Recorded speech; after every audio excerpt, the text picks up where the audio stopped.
All right, JD11 Network here with Cali Strong, here at Cali Strong with my guy GRANDVIEW. Great to meet you, brother. Thank you for having me. Catch up with you a little bit. I know you came down from LA. How was the drive out here? It's super easy, like 2 hours, no traffic, and yeah, it's incredibly nice day. So we really timed this perfectly. So Yeah. super stoked to be here, man. Oh, stoked to have you, man. What you think of this store? I was blown away, not just like I got the whole tour with just the merchandise and the inventory, and just top to bottom how everything's made in house, and there's always like a connective tissue with everything. But then what really blew me away was there's 3 different sporting things that you can do here with it, which is football, basketball, and then cornhole.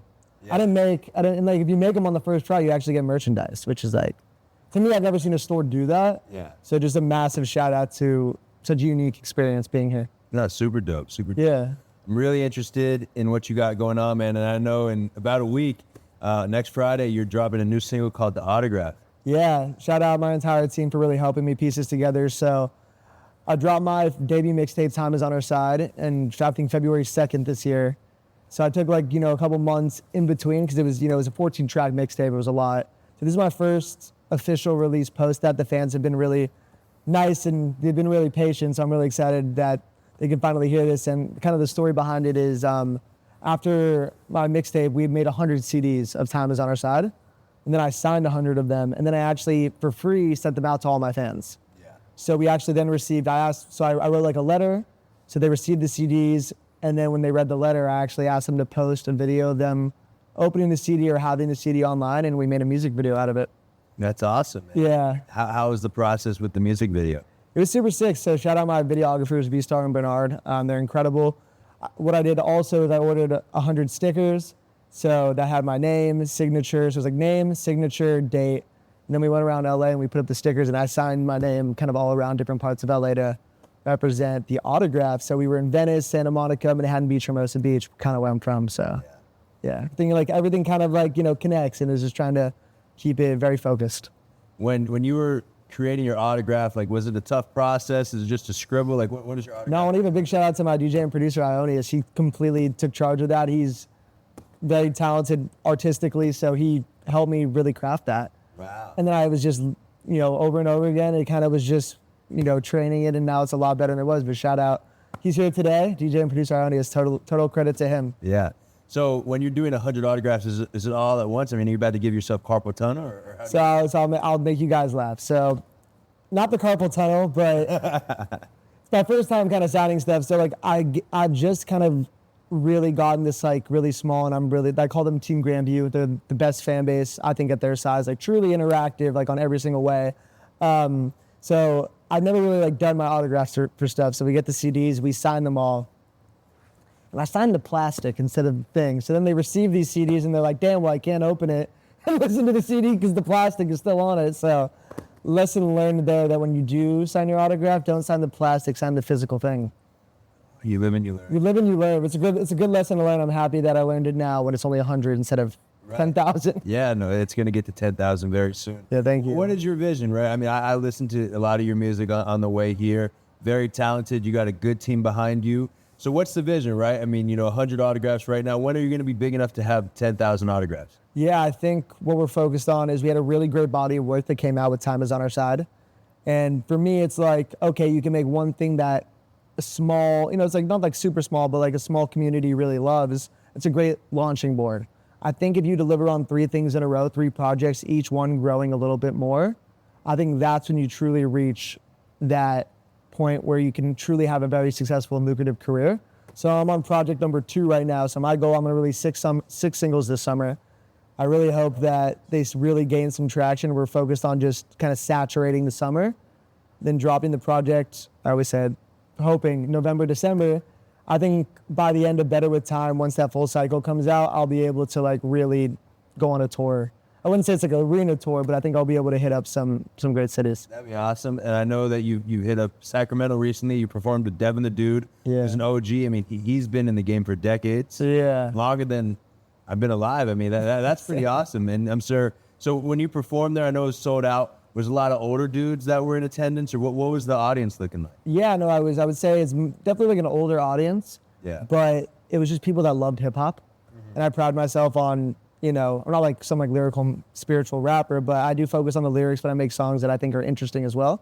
Yeah. But I think I was able to kind of win their approval and attention because, I rap a cappella to show that I'm like, that I can actually write. My songs do have some meaning behind it, but I was truly just blown away with the experience. The crowd was incredible. Sacramento, my DJ's from there, so it was a hometown show for him. Devin is, when you see someone like that is a master that has been doing it, like, it's like when, Kobe used to watch Jordan do, you watch game film, like seeing the way that he's able to emphasize every single syllable and hit every single pocket is just like that. That's one of the best experiences for me, seeing him live. Besides the performance, is like seeing a true professional in their craft is like, I live for that, try and get better. That's awesome. Okay, so who are some artists that you've studied and that have inspired you on your journey? Yeah, so there's so many different like buckets of it. I would put, Kendrick, growing up in LA, was massive for me. Section 80 when I was in high school, Good Kid, Mad City. Kendrick, Cole, Logic. I'm obsessed with Brockhampton. Nice. I love Nas, Common, Big L, Wu-Tang, like kind of like that. Also Kanye, I know is tough to say now, but Kanye was a massive one. But you take bits and pieces, whether it's Logic for his flow, whether it's Kendrick for the lyricism, it's Cole for the feeling, Brockhampton for the interesting instrumentation and just how the variety of sounds that you can have in a song. Then you kind of insert your own voice in there, and I think you see yourself in the people that you idolize so much. So I would say I also love Isaiah Rashad, Saba. There's so many people. Yeah. I can say off the top of my head. This is a tough question, but if you had to only choose one collaboration to feature on one of your songs, who would you choose? It would just have to be one guy, though. Damn. It's a tough one. It's a super tough one. I think I would have to go Logic, probably. That'd be sick. I would have to, just because like he means so much to me. I found him in 2011 with the day Young Sinatra dropped. So I've been a Rat Pack fan since I was literally like 15. So he means a lot. I would love to go bar for bar with Kendrick. He would kill me, but it'd be so sick for him to body me like that. I would try my hardest, but it'd be really tough to keep up. And Kendrick, I mean, he's always relevant. He's one of the greatest ever. But right now, what do you think of all this beef? Is it? Yeah. You doesn't seem like you're the type of guy that really is entertained by that, because it's Yeah. It's not everybody. It's a little personal. Yeah, I think it was amazing for just the culture of hip hop, for the two titans to like come and just release a bunch of music. So that's great. Yeah. I think I'm happy that violence wasn't inserted into it. There you go. I think Kendrick totally won. Yeah. I think Meet the Grams and Not Like Us was one of the craziest 1-2 punches since Kobe and Shaq I've ever seen in any medium, whether it's sports and entertainment. I think Family Matters was a good track, but I think Kendrick won. And right now it's so funny. So he's doing this event in LA at the Forum I think it's next Wednesday. Oh, really? And me and my friends tried to go, but we were 69,000 in line for the queue. It was ridiculous. Like, we didn't get tickets, obviously. But, I think Kendrick soundly won. Yeah. And it's good for hip-hop. Not like the violence aside, having Kendrick give so much music to the masses is always a positive. Yeah. Yeah. I mean, I remember back in the day, right, when Drake dropped back-to-back on Meek Mill, right? And then now he's kind of getting a taste of his own medicine in a way. So, I don't know. It is a little personal, but the song it's one of the best songs I've heard in a long time. I mean, like, for any of the bystanders in there, the kids or like the wife and stuff, obviously that's tough. Yeah. But, it did get a little personal. Yeah, but it brings in clicks, right? So I'm sure all the blogs and they loved it. They love it. I mean, I think the entire market of hip hop, I think country was taking a little bit of the market share away, and I think they swooped in and just took some of it back. And especially, I mean, we're in the podcast age, which is just, it's crazy as we're getting older. Like, we're seeing, just new ages, right? We're really in the podcast age. Here we are doing a podcast, and I know a bunch of the big time podcasts. I mean, it's a great talking point. But another great talking point is what you do. You start up this new series on TikTok called Lunch Money, where you buy people lunch after listening to your new music. Yeah. That's brilliant. Whose idea was that, and how did they come to fruition? Yeah, I'm trying to think the exact idea was like, so there's like two versions of Lunch Money. The first one that we're talking about is, I think honestly, Mr. Beast just kind of inspired me. Because like he's so successful. Just like giving away stuff is like everyone. So one, it's like I want people to listen to my music, and it's like it's a great tagline on social media. I buy this person lunch if they listen to my money, because who doesn't like free lunch? That's awesome. And then also the people are more excited to listen to my song because they're gonna get something at the end, and like it's dope to also put yourself out there and get real feedback from people. So I do the in-person one on the Venice Boardwalk, which is just like, those are characters. Yeah. So like there's some where I roll up to someone and like it's, you know, maybe someone that's like, hi. And then I'm just like, oh, why did I choose this person? And then like, this isn't the best reaction. Never any negative ones, but they're just like not that enthusiastic. But then I meet the people that are just down to listen and they love it. And like, it makes my day so amazing. And then I also do this version, I do Lunch Money Online, where it's, I have all the Team GRANDVIEW, like my fans, supporters, actually not fans, supporters. I'm like, hey, upload clips of you playing any video game and use one of my songs. I choose which song it is on TikTok. If you use my sound on your video, I'm going to choose 4 winners and I choose 4 people and I send them lunch. That's awesome, man. Yeah, just creating this community, and then they tell their friends about, you know, and then like people are, it's a video game age as much as the podcast age too. So I'm trying just to like give back to this community that's allowing me to have a great life through music. That's awesome, man. And that's how you're going to build real, genuine fans as well. You know, people forget what you say to them, they forget what you do for them, but they never forget the way you make them feel. And I'm sure the feeling, because you're obviously blindsiding the people, they don't know initially, right? They're getting the lunch, and that must make them feel pretty good. Like, no way, I'm getting a free lunch. Yeah, it's awesome. What's the feedback been like? Have you now built like a lot of supporters from from those interactions? Yeah, I would say like it's not something that like defines the fan base. It's something that, you know, in the last, from like November to now, I gained like 20K followers on TikTok. Yeah. And like what I do is I DM every single person that follows me. Oh, that's awesome. I comment on, I will respond to any DM. I will reply to any single comment. And what that has done is like these people support me through everything. Like I get messages once a day from people that I interacted with in March, and they're just like, I just want to let you know, like, I'm still here and I'm so fucking proud of you. Dude, that's and it's crazy because like I don't like it, just because I feel like a friend to them. So when they see me succeed, they're not like, oh, this artist that I follow succeed. They're like, damn, like I'm fucking, like that's my guy. And that's what I want that interaction to feel like, because, you know, the reason I call it Team GRANDVIEW is because like when the Lakers win, you're not like, oh, I'm stoked the Lakers won. What do you say? You're like, we won. We lost. So that's the feeling that I'm trying to bring with Team GRANDVIEW. That's awesome, man. Yeah. What is the you can think of the top of your head, the coolest fan experience, fan interaction we've ever had? I've gotten some really good ones lately, actually. I got this really long one. It's also those people that just like out of nowhere will send me just the most heartfelt long message about how I should never give up and that they have my back and that like I've helped them through something, like a really hard time in their life. That to me is a great one. I had a fan recently tell me that like they listened to Time Is On Our Side, and they said it was as good as Good Kid, Mad City, which is just not true. I just want everyone to know, like, I'm not there yet, but that was one of my favorite ones. And I was like, okay, like, you guys are gassing it up a little too hard. It's a good project, but it's not that. So that was one personally where I was like, okay, like that's sick. But it's the really long ones where people are just telling me that like they're in my corner, and they don't need to say that, but they're just like they have my back. That's what I would say are my favorite ones. That's awesome, man. Yeah, and so TikTok has become such a powerful app, right? I mean, I think Instagram is the cream of the crop, but TikTok, that's where you interact with your fans the most, you would say. Mm-hmm. 110%. That's like where I focus all my time pretty much right now. Does it freak you out at all that there's been rumblings for like 5 years that they're going to shut it down, but now it seems like it might happen for real? Or what does that mean to you? I mean, my opinion on it is that I think it's too lucrative. I think they're going to divest. I think they have to. Like, they're going to leave so much money on the table if the biggest market is gone.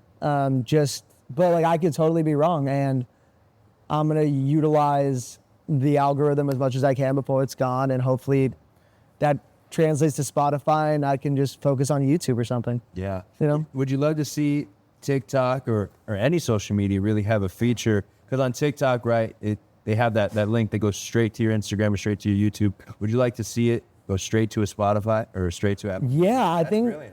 I think I think they're working on that. And they should, just because music and TikTok is just, it's completely, I don't know. It's so correlated and so ingratiated in what they both do. So yeah, I think it's like, because that's the number one thing is like when I DM these people, what I ask them, I'm like, hey, thank you so much for joining the team. Will you please go follow my Spotify and rate my song 1 through 10? Oh, that's awesome. Because like, you know what I mean? Like I want to take them off TikTok. I view it as like a marketing funnel, where I'm bringing people in, and then, you know, there's funnels to what I really want, which is people to listen to my music. I would say, so yeah. talked a lot about music in this interview, right? I want to talk a little bit about sports because you seem like you're somewhat of a sports fan. You reference Kobe and Shaq. And Yeah. So obviously, LA sports fan, right? Big LA sports fan. My family's all from New York, so they're big Yankees. Me too. Knicks, really. Yeah, all from the Queens. I'm from Queens. I was born in Bayside. Very cool. What about you? Well, I'm obviously from LA, but my whole family is from New York, and I lived in New York. I lived in Long Island, but I'm a Syosset. Yeah, 100%. We live in Glen Cove. It's great. Yeah, it's right. It's close to Syosset. Close to Syosset. Yeah, I mean, I love living in San Diego, but being on East Coast, I mean, at least having East Coast blood, they keep it so much realer here. Yeah. It's like in Southern California especially, right? Like, the superficial shit is just ridiculous. Yeah, it's wild. People, what do they say? People like pretty lies instead of the ugly truth. In New York, it's primarily just ugly truth. Oh, 100%. Yeah. Real. What are your thoughts on you're in LA, right? Have you seen a lot of just fake shit? Yeah. In the music industry, no, because I think I keep my team pretty close, and there's like interactions of people that like ghost or XYZ, but for the most part, the people that I maintain relationships are really great. But to the point that you're saying, it's all very transactional. Yeah. I try really hard not to make that, like, if I work with someone, if I have someone come on my podcast, if I meet someone, like, I really want to maintain that relationship in a really healthy way. But it's like, it's everywhere. I see it all. Yeah, I do see it. But also with you, I mean, you get out what you put out, so maybe you don't attract it as much. Yeah. Very genuine. 100%. Yeah, I think, I try and stand on business as much as I can. If I say that I'm going to do something for someone, I try to maintain it. But so back to sports. Sorry, I totally threw you for a loop with that. No, yeah, I'm a massive LA sports fan. Okay. With everything. So what are your thoughts on the Lakers and with LeBron, right? I mean, there are some Laker fans that want to get rid of LeBron without know why. I'm like, no, obviously not working out really too much, right? We're not winning too much. I mean, a lot of people take that 2020 season for granted because of the bubble, but I count it as a championship. Yeah. I don't know. I think if we didn't have LeBron, we wouldn't be relevant. I think also we ran into the Nuggets 2 years in a row. Like, they made it to the Western Conference Finals last year. I think we should have made a move at the deadline. I think it shows that the Mavericks made moves, PJ Washington, I believe, and then also the other center that they have. And that's one of the reasons why they're in the finals is like you kind of like evaluate what you have in front of you and then make a move. I think we've been holding on to some of our firsts a little bit, but I'm really upset about this, coaching hire dilemma that is just plaguing us and making us look like fools in the media with the Dan Hurley, and then just he goes back, renegotiates his deal. Yeah. And, I love JJ Redick as a personality, and yeah, he could totally be amazing, but the irony of us being on a podcast, and he's saying this, but like a podcaster being the head coach is crazy. But like right now, I don't know. I think management, this is not my take. This is from Nyck Wright, first things first. But I think management. You're a real sportsman. Okay. I think management, I'm a real, I live for this stuff. I think management is really good at keeping their jobs instead of doing their jobs. Wow. That might be bold. I'm sorry, guys. So like I know but that's something Nyck Wright would say. Yeah, I love Nyck Wright, man. I watch First Things First, Colin Cowherd every single day. Yeah. When I'm writing or like whatever my like editing, like it's my thing. Nyck Wright is similar to, he interacts with his fans. So I'm a big fan of Nyck Wright too. He's amazing. Yeah, and I remember back in the day when I lived in LA, I would go to like almost every single Clipper game, and the tickets were so fucking cheap for the Clippers. Makes sense. Lakers not so much. But I remember I'd buy the cheapest ones at the top, and then because it's the Clippers, there's plenty of open seats, and go all the way down to the bottom. And I remember I met Nyck Wright there, and like we were just talking, and he gave me his information, and wow, yeah, he's a really nice guy. And then I remember I'd see him a couple other times. What he would do, he'd post on Twitter like, at halftime of the Clipper game, I'm gonna be by this restaurant in the Staples Center, meet me there. And he would have some fans line up and talk to them. So that's so sick. Something that you do as well. Yeah, really 100%. The fans and make them feel special. 100%. A lot of times when it comes to people with, that are celebrities or just with the status, people hold them to this pedestal. And at the end of the day, we're all just fucking humans, man. 100%, yeah. I would never forget when I was in college and I was just talking about LeBron, looking at him like he is a god, and to an extent he is, right? But he is. And I would never forget my professor called me out and said he takes shits just like both of us. Sure. Very right. 100%. It makes sense. Honestly, it's a great way of putting it. I think sometimes, especially with social media, is these people really get put on a pedestal, and then you're kind of fed this information that they're perfect, and then you meet them and they're just humans. Yeah, we all go through shit. Yeah, 100%. So in some of your music, have you talked about some of your past hardships, traumas, or whatever? Is that you open up in that in your music ever? Yeah, I think it's a big part of, like, you know, when I was a kid, I was also, I forgot to say this person, Kid Cudi, was a massive influence on me when I was younger, and I think his ability to be vulnerable and speak on these themes that made people feel like they were not alone, that other humans kind of had this normal feeling of loneliness or just like not belonging. So yeah, you know, I have songs like Deja Vu where I talk about substance abuse. I have, you know, same with Less Than You. Then even like the outros to my mixtapes, they're called like Sincerely You, and it's always the year, and I just wrap up the year in kind of a tight bow at the end of my albums. I talk about that a lot. Yeah, I think throughout the project, I have a song called This Too Shall Pass, which is about depression. Wow. You know, it's So that's to my friend today. really, I literally said that to my friend today. it's one of my the song. No, this too shall pass. That's a great saying. It's a great saying. That's why I wrote it. And then also I have a song Ghosts about, you know, I had a mentor that passed away unexpectedly last year. So yeah, it's littered throughout the album of like me trying to excite with music. The more personal you get, ironically, the more general and more people can actually relate to it. If you speak too generally, it doesn't really work. But if you speak about something that you're specifically and authentically going through, they'll be surprised with how many people can like associate those feelings with themselves. So you're very vulnerable in your music, obviously. I try to be. I try to like obviously keep some things like, You got to. yeah, you know, like some family stuff I don't like to talk about at the moment. And then, yeah, but I think like anything with me is kind of on the table. Wow. Because I'm trying to be just, you know, the captain of this team, Alan. All right. So obviously you love to interact with your fans. So if you don't mind sharing on this podcast, what's something you don't mind sharing with the people that you've been through that, you know, changed your life and made you into the guy you are now? Dude, love that out of nowhere. Out of nowhere, yeah. Yeah, it's like, we're getting deep. You know, we're getting deep. Yeah, I'll talk about last year. So I went to therapy. You know, my mom's a therapist. Oh, nice. My sister's a therapist. I've been in therapy for a very long time. And I had some stuff happen to me before I went to college, some personal things and some family stuff. And then when I came back and I transferred, I went to the school in the East Coast called Muhlenberg. Now in Allentown, Pennsylvania. I transferred to LA Film School. I found this therapist. His name is Kevin Sosa. And he actually was a musician. So him and I were able to connect with that. And he always would push me to do music. And he was this massive influence on the entire South Bay. Like truly incredible, like would do a lot of stuff that you guys do with like fundraisers and just like stuff for kids. And he had this huge presence and he was my mentor for 8 years.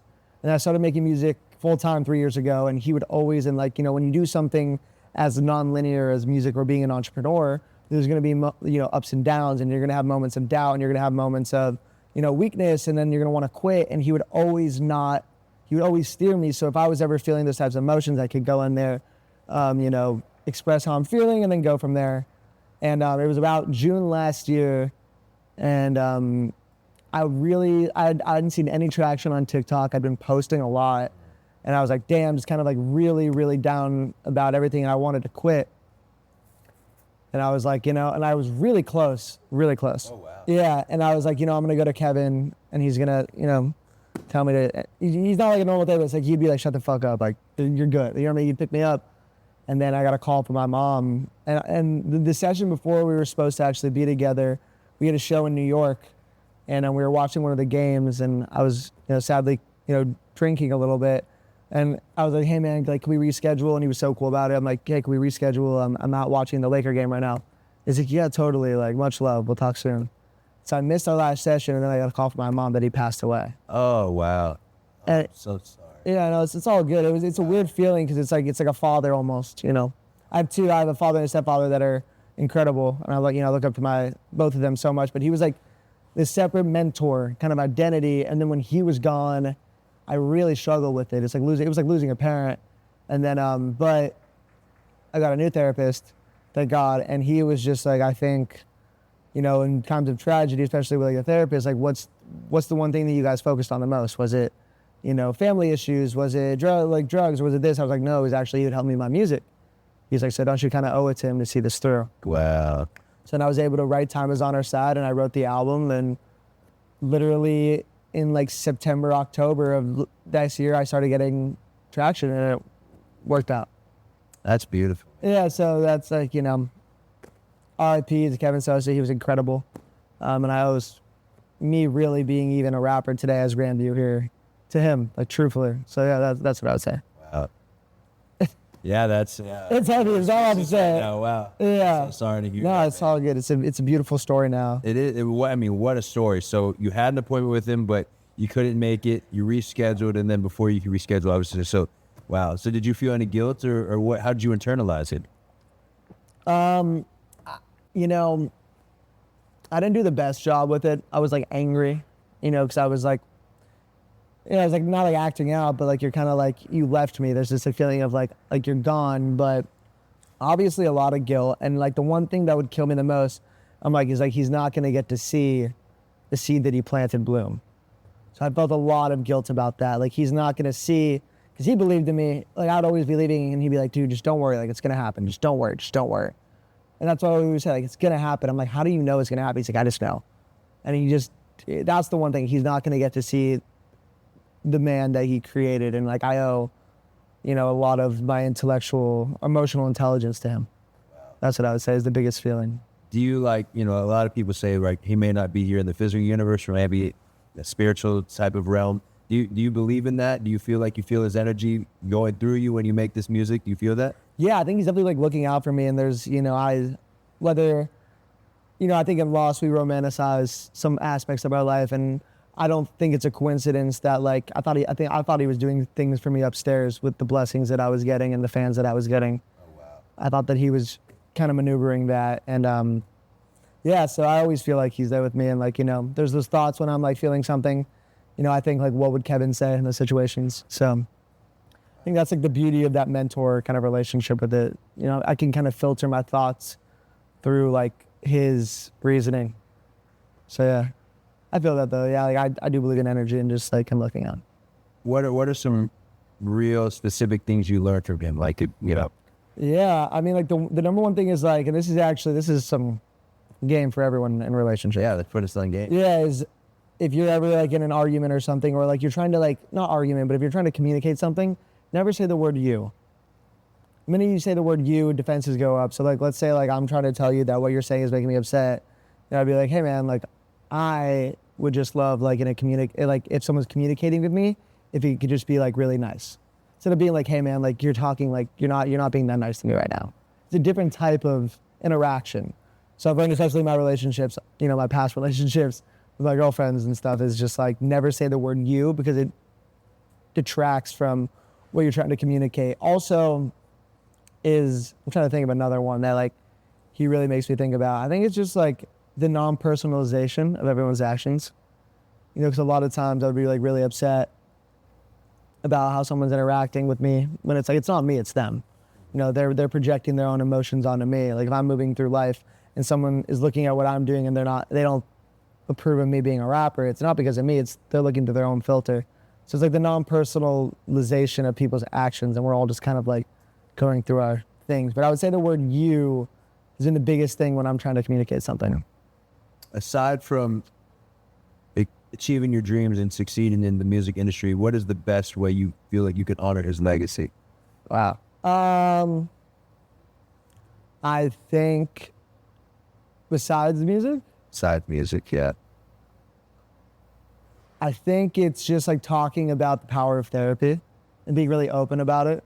You know, like pushing people that might be lost or in need of some guidance to therapy. I think that gets an extremely important value in life that is accessible. You know, obviously it might be a little expensive, but I think just like promoting the idea of like seeing someone and having those conversations and breaking down some of the patterns, because we all have patterns that become cyclical. And if you're able to actually analyze them and just like, you know, try and break some of those bad habits and, you know, take yourself out of just your usual personalization and just like, you know, emotional outbursts, I would just say like that's it, like just promoting the idea of therapy. Yeah. Yeah. No, you see it all the time. I mean, I see like BetterHelp.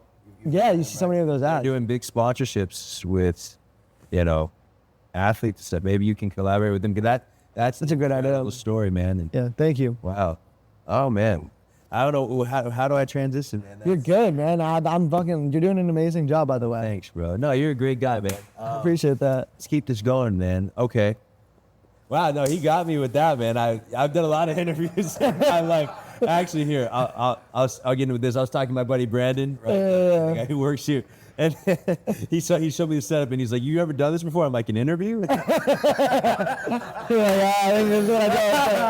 like, "Yeah, I fucking done this before, but I've never done something like this." And really, like, yeah, I mean, wow, man, that's it's powerful. It is very powerful, man. All right, well, let's just stay on the topic then, because I'm going. Me personally, Are you in therapy? Oh yeah, of course. Yeah, it's what's so important. I'm really into therapy. I actually do. Here we are, man. Now you're getting me to be. Yeah, please go. Energy's contagious, right? Yeah, 100%. I'm actually in EMDR therapy. What is that? Is it EDMR or EMDR? I don't know off the top of my head. What is that? So it's like a therapy where they use like eye movements to help with trauma and stuff. And it's incredible, and it retracts your memory a lot. So with me too, I'm going through a really tough time where I just lost my stepdad, and with him, I'm so sorry. I was, he just passed away, heart attack, right? So with him, somewhat similar to like I was supposed to see him soon, and then I just get a call one day that he's gone, and I didn't see him for a while because I was so focused on my career. It was all about my career, and I didn't see family too much, So now when I spoke with my mom and for Father's Day, right, she's like, I'm like, well, should I see you? I know it's going to be a really tough day, but I'm like, you know what? There's anything I've learned from this process, you can never spend too much time with your family. 100%. You'll never regret it. So yeah. So how recent was that? It was 1 year ago on May 30th. So it's been like, 300. Damn, that's right before Father's Day too. Yeah. No, it's been a really tough time and got really depressed, man. I put on 90 pounds actually. Wow. I put on 90 pounds. So then, I mean, you look great in my opinion. Thanks, bro. No, Jim knows I need to be looking better. So Jim's my buddy, and he called me out, and so we're getting there. I've lost about right now like 30. See, I went up to 274. When I first met Jim, I was around 183. Oh wow. Okay. And then, yeah, so I got really big, man, because with it, and I guess I'll ask you how you kind of coped with it. Like I couldn't process it, so I just coped with food. Yeah. It became like a food addiction. And so I've never had problems with alcohol or substance or anything, but I've had problems with food, and food is a real addiction.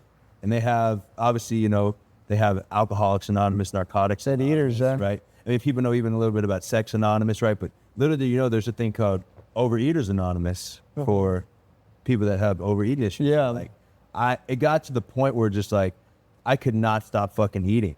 Yeah. Because I was just. How many meals were you having a day, would you say? It wasn't even meals, it was just binging. Got it. Fuck the meals, it was just junk. Yeah. Just fucking, yeah. Cause you just wanted to feel that comfort and like just It's like comfort. There you go. It's comfort food. And yeah. I just could not process that he was gone. And, you're also, obviously you're grieving the life, at least physically, but then you're grieving of like what could have been.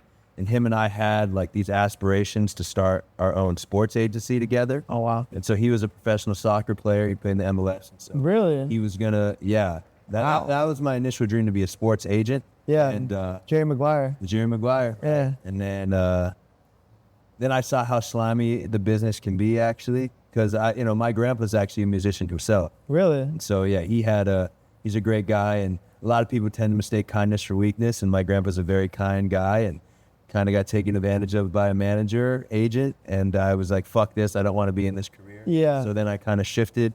What type of musician was he? He's a pianist. Nice. He was a pianist for David Bowie. Oh, wow, that's He's the fucking man. Yeah, literally. He's the man. Smashing Pumpkins as well. Wow. But yeah, he's a legend. Quite the lineup. Yeah, he has a show this Saturday at the Baked Potato. You know the Baked Potato in Studio City? Yeah. We used to live right next to there. Yeah, sorry, yeah. Anyway. That's so sick. Yeah, the dream my whole life was to be a sports agent, and then I saw how slimy of the business it could be, and I'm like, fuck it, I don't really want to be in this anymore. And then this was when I went to school to be a sports agent, right? And then I'm like, but I still want to do something in sports. So I'll never forget, man. I was like, you know what? I'm going to try sports reporting and stuff. And so I remember I had a fake microphone, and I went to this really big game at the time, Bronny James, Sierra Canyon. Right? Yeah, of course. And his freshman year, he played at Montgomery High School, which is a school in the South Bay. And it was a big thing. I'm like, there's going to be celebrities there. Let's just see who I can interview. I did it, you know, just for fun, just to see. And I was looking stupid. I was in basketball shorts with like a big ass coat on, not fake microphone. And then I see this one guy is right there, that guy named Mikey Williams. Yeah, of course. Yeah, you know Mikey Williams, right? Yeah. And I see him, and I have my fake microphone. I'm like, hey, Mikey, is it okay if we do an interview? Because I saw him do an interview on the ESPN broadcast. Because he had a game. You're like, now it's time to go for the big dog. I'm like, fuck it. Why not? Yeah. That's one thing that my stepdad taught me, right? If you don't ask, you don't get. 100%, yeah. Like, closed mouths don't get fed. So I saw Mikey, and I asked him for an interview. At the time, he was the #1 player in the country. Yeah. He was projected at that time to be the first overall pick in the draft, right? I mean, that's ambitious, but that's what, you know, he was a high 100%. crazy back in the day. That guy right there. Yeah, I mean, he actually, that's actually how I first heard of Cali Strong, through Mikey. Really? That was the first time I ever kissed. He was repping their brand a lot. Jim and Jen, they worked a lot with Mikey his freshman year when he was here. Yeah. So he was my first ever interview. He had over 1 million followers at the time. I'm like, no way, wait, like I can do this? Right? I can just interview anyone. So I got very confident after that. And then the next one, when I was at San Diego State, they had a tournament at the Staples Center. I got media credentials to that. And then the first game was San Diego State. And then the next game was USC versus LSU. And I had credentials, right, at the Staples Center. Wow. I guess now at crypto.com. I stayed there because I had the credentials. And then What year was this? 2019 going into 2020. No, okay, for sure. And so Ben Simmons was already gone at LSU. I was trying to think. yeah. But they did have a guy at the time that was a projected top 5 pick, and I think he was number 6 overall. His name was Nyck Caution. Yeah, he's from Chino Hills? Yeah, he played on that team. Yeah, He that's was a crazy. freshman when Lonzo and He's on the Hawks right now. he's in the Hawks. He was a top 10 pick to number 6. And so then my second ever interview was on the Staples Center court with him, and I'm like, all right, I am meant for this shit. I'm making shit happen. I'm moving needles. And so I really started pursuing it, and now, I mean, I get paid to do it. That's incredible. Different companies and whatnot. Actually, it was really big for me. The last few months, I paid all my bills strictly off of my passion of interviewing and broadcasting. It's amazing, man. I got it. Thanks, bro. That's so sick. I mean, I can tell the talent right now. Like, you know, I can really tell. I've done a bunch of interviews, and this is awesome. Thanks, bro. Yeah. Thanks. Well, but then, you know, and so being a sports agent was like an afterthought. But then when my stepdad passed away, you know, there's a multitude of things I want to do by honoring him. The first thing is he had issues with alcoholism and drugs. And so he went to AA, and then I went to Al-Anon. You ever heard of Al-Anon before? Not at the top of my head. It's like a 12-step program that is like for family members or friends. Yeah, okay. I think in The Bear, the people that went. Have you ever seen this TV show, The Bear? No. Something like that, where it's like a family member can go if someone's dealing with something. Yeah, so that's the best way I can honor him is working. It's an amazing spiritual program. That's so sick. It really makes you work on yourself. And so, Wow. you know, my 2 things like that I learned in that program are pay it forward and look inward. Ooh. Right. Can you define pay it forward? Fucking Cali Strong. Yeah. I mean, paying it forward, you know, they give, you know, they're a very successful company, and they give a decent amount of percentage back to, you know, people that serve for our country. That's a way of paying it forward. Love that. Or buying someone lunch if they listen to your music. That's a way of paying it forward. Nice, yeah.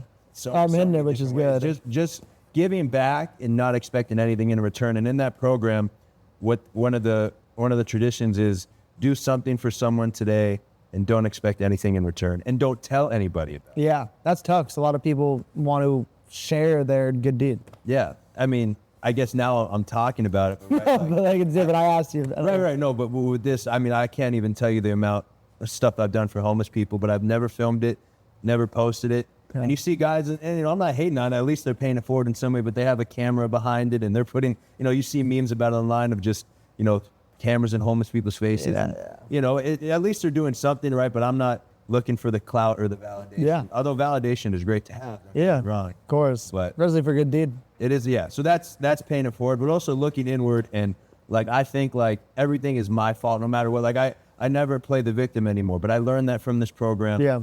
That I would not be qualified for if it was not for my stepdad, who had problems with alcohol and whatnot. Mm-hmm. But all in all, right, now I want to get back into being a sports agent on top of being a reporter. I'm not really a reporter, it's a media personality. On top of being a media personality. So yeah, I'm planning on launching my own sports agency to honor my stepdad. What was your stepdad's name? Peter. R.I.P. Peter. R.I.P. Peter. I love that it's such a, it seems like there's a happy ending. Obviously from, tragedy, they say tragedy to triumph.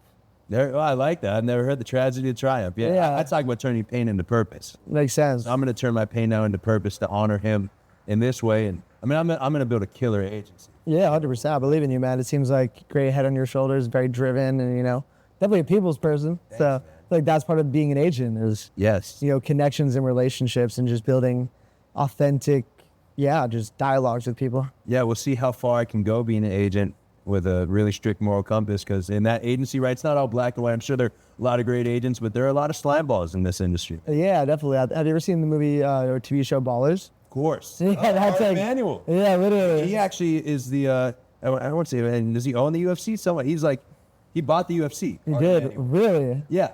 I didn't know that. Character in that show. Well, Entourage. Oh shit. The Very good. No, you caught me. Yeah, you're good. Okay, I'm obsessed with that. Yes, that was with Dwayne Johnson. Yeah. Entourage was Ari Emanuel. Yeah, Ari Gold. Yeah. I'm tripping. You're good. No, you're good. I was obsessed. I used to watch Entourage in high school, like every Ballers. I don't really watch TV anymore. Really? The only thing I watch is live sports. That's fair. Or I listen to podcasts here and there. Yeah. But TV's good though right now. It's Is it really? Have you seen? Yeah, I mean, you haven't. Shogun's really good. I have Three Body Problem. I don't know. My dad and stepdad are obsessed with TV, so I just get fed recommendations. Like he was like, there's a TV show, The Bear. He was like on that show, and now it's like one of the biggest shows on TV. He was ahead of everybody for like a year with that. Monarch is really good. The Godzilla one, I haven't seen that, but they love that. Yeah, I love TV. I think it's like a great. I'm a big Game of Thrones guy. House of the Dragons. House of the Dragons is coming back this week, which is gonna be great. But yeah, the sports. I love sports too. It's always been a massive passion. Do you play them growing up? Yeah. I played basketball, and it was decent. I could have played played pro. I could have played at the lowest level of college and been a walk-on, but I had a good shot, so I can't make that shot right there. But at the Kylie Strong, dude, I don't know. That's awesome. You were doing that for a long time. Yeah, I didn't make one. I don't think Steph Curry can make that on the first try, in my opinion. Yeah, but it's really fun to come in here and have interactive, activities. Yeah. When you're purchasing, but I played soccer growing up, soccer and volleyball. It's different. Like growing up in LA, like I'm from Manhattan Beach. Like it is like Friday Night Lights for indoor volleyball. It's like some of the best. Really? Oh my God, yeah. When Mayor Costa versus Loyola, they have to play it at the college. Play like Loyola Marymount. Yeah, because they're two of the best teams in the entire country. Every single person that's on that court's going D1 to Harvard, Princeton, UCSB, UCLA, USC. I was never that good because I'm 5'8", Jewish guy. Jewish too. Yeah, let's go. I'm on the top. One of the tribe. I had a real friend, man. Yeah. My sister just had her bat mitzvah. You should have come. Really? I can't believe you didn't come. End the interview right now. I went to my first manager. My manager's wedding was the first Jewish wedding I ever went to, and it was sick. They broke the glass. They did the chair thing, but yeah. Hell yeah. Shout out Greg. You're the man. Are you a bar mitzvah? I'm not. It's interesting. My dad grew up kosher, like super Jewish. Just grew up very traditional, and I think he just like didn't love the way that his parents like were so ingratiated with the temple, and he just like didn't kind of force us to do it. Yeah. And my mom converted before I was born, so I'm technically fully Jewish. Oh, nice. So, but no, are you bar mitzvah? Yeah. Nice. That's awesome. Yeah. I kind of want to do it one day. Like we can do it here. Honestly, it's so true. Let me read the Torah. Everyone do a bar mitzvah here, Jim? Yeah, it's the time. Right, Jim, get the rabbi on the phone and get the rabbi make the shot. Yeah, the rabbi. They're like, today you become a man, you make the shot. Yeah. So I can call you a mensch. You're definitely a mensch. I appreciate that. You Thank you. consider yourself a mensch? I would say so. Yeah. What does a mensch entail? What do you have to do to truly? Because that's. I think you have to give back and look inward.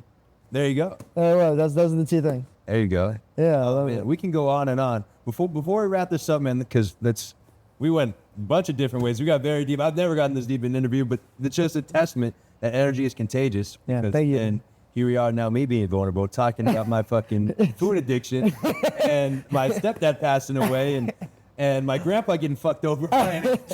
But I had that ability. I try to do that with people. it's the Jewish sentiment. Yeah, exactly. Yeah, it's fine. Jews take care of Jews, so now we're gonna probably be in business or something now. 100% sports agency. Yeah, 100%. Yeah. Well, it's the dream is to call because I go by JD11 Network, right? Yeah. And then with my sports agency, I'm gonna call it JD11 Sports and Entertainment. Nice. Okay. So I'm gonna have an entertainment side too. I love that. So, That's dope. we'll talk. Hit me up, please. I'm all about entrepreneurship and making it happen.